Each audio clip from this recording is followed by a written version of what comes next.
بسم اللہ والصلاۃ والسلام علی رسول اللہ۔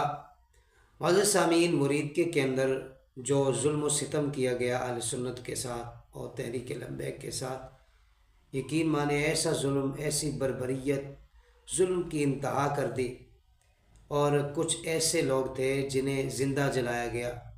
یہ ظلم کی انتہا ہے، یقین مانے سن کر دل جو ہے وہ خون کے آنسو رو رہا ہے۔ اور ابھی تک کی اطلاعات کے مطابق کچھ لاشیں وہیں پڑی ہیں، کچھ کھیتوں میں پڑی ہوئی ہیں، اور وہاں سے لواحقین کو اٹھانے بھی نہیں دی جا رہی۔ اتنا ظلم اور اتنی بربریت، لیکن یاد رکھیں یہ ظلم زیادہ دیر تک باقی نہیں رہتا۔ جو لوگ کر رہے ہیں، حکومت پنجاب اور باقی، یہ سب کو پتہ ہے پیچھے کس کا ہاتھ ہے۔ اللہ تبارک و تعالی جب انتقام لے گا تو اس کی پکڑ بڑی سخت ہے، اس سے ڈریں۔ اور دوسری، علماء کرام، مشائخ عظام، ان کی خاموشی، یہ بھی یقین کریں اس کے اوپر بھی بہت افسوس ہوتا ہے۔ اب یہ وقت ہے اتحاد اور اتحاد اہل سنت کا، کہ متحد ہو کر کوئی نہ کوئی لائے عمل تیار کیا جائے کہ ہم نے کیا کرنا ہے۔ اتنی لاشیں اٹھائی، 200 سے بھی زیادہ، 300 کے لگ بھگ لاشیں، لوگوں کو شہید کر دیا گیا، لیکن ابھی تک ہمارے علماء کرام بزرگ اکٹھے نہیں ہوئے۔ اللہ کی بارگاہ میں ہم دعا کرتے ہیں کہ اللہ تعالیٰ انہیں اتحاد عطا فرمائے، متحد ہو کر کوئی نہ کوئی لائے عمل بنائیں، تاکہ اہل سنت کے ساتھ اس طرح نہ کیا جائے۔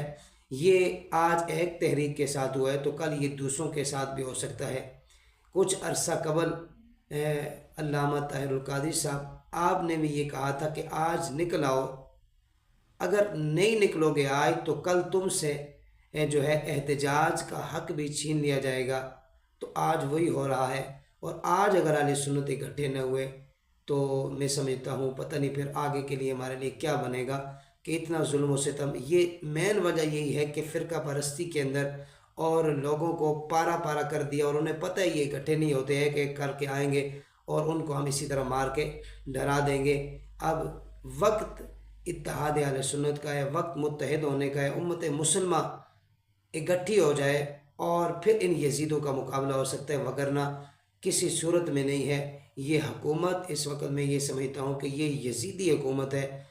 مسلمان تو دوسرے مسلمان کے ساتھ اس طرح نہیں کر سکتا، کلمہ پڑھنے والے ہیں وہ بھی، اور کلمہ پڑھنے والوں نہتے مسلمانوں کو، نہتے شہریوں کو اس طرح مار رہے ہیں۔ اللہ اکبر! جس طرح کافروں کے اوپر بھی چڑھائی اس طرح نہیں کی جاتی، اور پھر دیکھیں چادر اور چار دیواری کا کوئی حیا نہیں کیا گیا، حالانکہ قانون یہ ہے شریعت کا کہ جنگ کی حالت میں کافروں کی عورتوں اور بچوں کے اوپر حملہ نہیں کر سکتے، لیکن یہاں مسلمان ہو کر اللہ اکبر اور مسلمانوں کے گھروں میں گھس رہے ہیں۔ چادر چار دیواری کا کوئی تقدس نہیں، اس کو سب پامال کر دیا۔